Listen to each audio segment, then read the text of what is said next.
Alors on y va maintenant, il est temps de savoir comment faire une image responsive. Responsive, il faut s'habituer à ce mot, c'est vraiment comprendre qu'il faut que notre site s'adapte à tous les écrans, donc tablette, téléphone portable, petit écran d'ordinateur, grand écran, télé, etc., etc.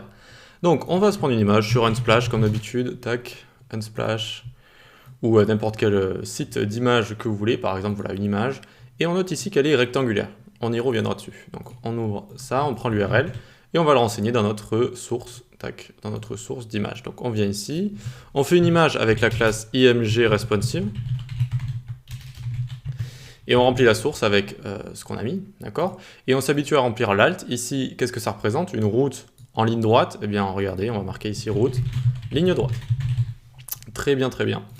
Donc ici, on voit que ça fonctionne, on a notre image. Mais regardez en bas, on a notre pire ennemi, la scroll bar du bas. La scroll bar du bas, vous ne voulez pas l'avoir parce que si vous l'avez en général, à part si vous voulez faire un site horizontal, ce qui est possible, bon, c'est quelque chose d'assez avancé. Sinon, ça veut dire en fait que vous avez fait des erreurs dans le responsive et que quand vous réduisez votre site, eh bien, vous le réduisez et hop, regardez, ça commence à se créer et voilà, une grosse barre tout en bas ici, horizontale. Donc, comment remédier à ce problème? Eh bien, on vient ici, on va pouvoir supprimer ça. Très simple, image responsive. On lui dit, tu prends 100% de ton parent. Hop, donc width 100%. Et on lui met une height auto, une hauteur automatique. Et donc, elle va venir s'adapter, en fait, vu qu'à chaque fois, elle va prendre 100% du parent, et l'auteur va s'adapter à cette largeur qui augmente et qui diminue. Et donc, regardez, ça s'adapte. Ça ne crée plus, en tout cas, de scroll bar en bas, d'accord? Parce que, certes, ça s'adapte, là, c'est plutôt joli, très bien, mais quand on est en grand écran, c'est un petit peu bizarre. Alors, ça crée une scroll bar de haut en bas. Celle-là, elle est un petit peu moins méchante, c'est moins notre pire ennemi, ok? C'est pas très grave. Mais bon, à part si vous voulez avoir l'image en plein écran, comme ça, ce qui est possible pour une page d'accueil avec un full screen comme ça, c'est faisable. Sinon, comment on pourrait faire une sorte de petite carte? Une carte, c'est un élément qui va nous montrer du contenu, avec une image ou pas, mais avec un petit peu de texte, des petits boutons comme ça. Donc, déjà, on va essayer de rentrer notre image dans une div. Div avec la classe carte IMG, par exemple. Carte IMG, très bien.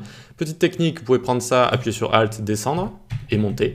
Et hop, regardez, on passe dedans, comme ça, nickel. En plus, c'est bien indenté, c'est super. Donc maintenant, on est dans notre carte IMG, et on va lui donner des dimensions à notre carte. Mais là, il faut faire attention, il faut respecter quelque chose. Notre carte ici, elle est rectangulaire, d'accord? Donc ces dimensions sont rectangulaires. Si on regarde un petit peu voilà, les tailles, on a du 640 par 426, on va s'en inspirer. Voilà, je vois 640, donc 600 par 400 en gros. Je vais pouvoir créer une carte qui fait 600 par 400, ou respecter en tout cas ces dimensions, pour ne pas perdre en fait de mon image, pour pas qu'elle se croppe, pour pas qu'elle se coupe un petit peu, pour s'adapter à mon élément. D'accord? Donc ici, j'ai une carte rectangulaire, je vois un petit peu ces dimensions, eh bien je vais créer, je l'ai appelé carte IMG si j'ai pas de bêtises, carte IMG, une width de 600 par 400, 600 pixels par 8 400 pixels. 8 400 pixels, super. Hop, et regardez, on a bien notre image qui est juste ici. Elle ne bouge plus vu que maintenant, eh bien, elle est directement relative à son parent qui est juste ici. D'accord? Cliquons et inspectons. Cliquons et inspectons. Hop, hop, on a notre image qui est là et on a notre parent qui est là. Vous voyez que ça s'adapte parfaitement, en fait, ça s'adapte parfaitement. L'image est parfaitement adaptée. Mais si je commençais à prendre une autre image, une image qui est comme ça, par exemple verticale, vous voyez? C'est un rectangle aussi, mais cette fois, c'est la hauteur qui est plus grande que la largeur. Alors, on va copier l'adresse de l'image. Oui, c'est vrai que depuis tout à l'heure, on aurait pu faire ça. Et on va la changer ici. On va la changer ici. Tac, tac, tac.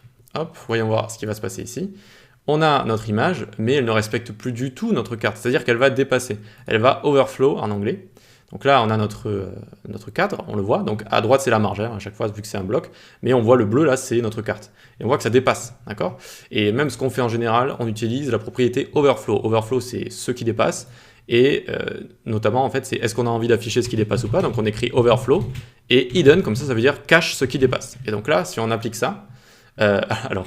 Bon, là on a un peu de chance vu que l'image nous montre toujours quelque chose, mais on n'a plus du tout en fait, là le propos de l'image, ce qu'elle veut montrer en vrai c'est ce laptop, c'est cet ordinateur portable.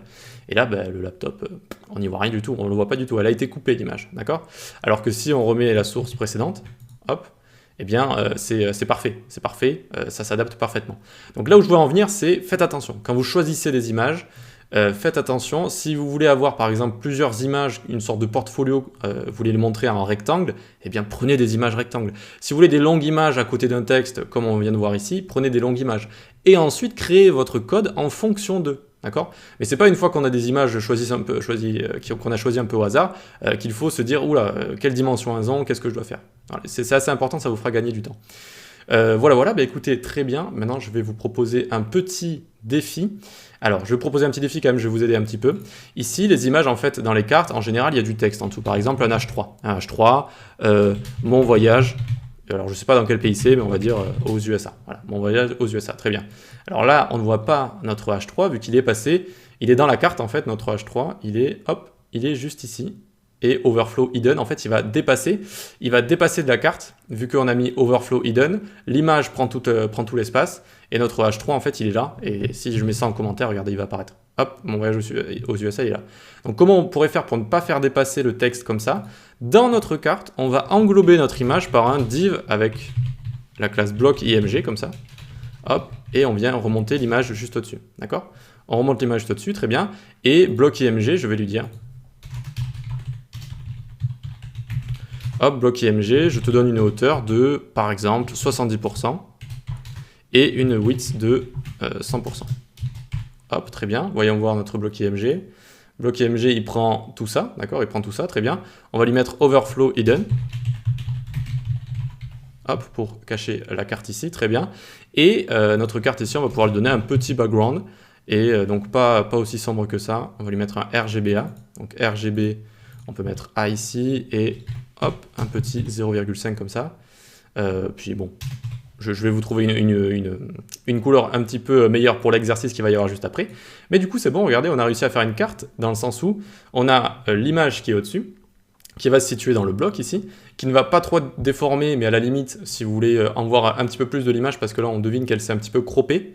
D'accord, elle s'est un petit peu coupée, donc vous pouvez augmenter la taille de base de notre carte par exemple. D'accord, donc si j'augmente 500 ici, ça va de facto augmenter les 70% ici. Et donc, tac, ça a rajouté voilà, ce petit morceau de route ici. D'accord, donc à vous d'adapter après. Mais on a bien du coup notre image là, et ensuite notre texte qui est juste ici.